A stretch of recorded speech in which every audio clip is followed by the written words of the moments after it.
இதெல்லாத்தையும் பத்தி யோசிச்ச காளிங்கராயன் அவர்களுக்கு கோடி கும்பிடு போட்டாலும் பார்த்தாதுங்க.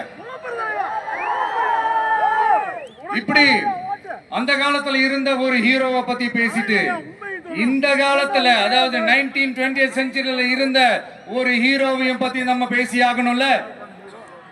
ஒருத்தர் இலக்கிய மனம் கொண்ட ஹீரோனா இன்னொருத்தர் இரும்பு மாதிரி அயன்மேன் தான்.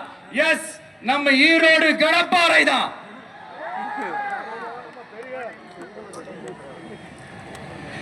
ஒட்டுமொத்த தமிழ்நாட்டையே திருப்பி போட்ட சீர்திருத்த நெம்புகோல்.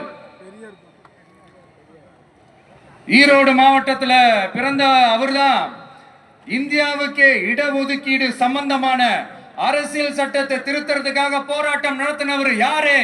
நம்ம தந்தை பெரியாரு.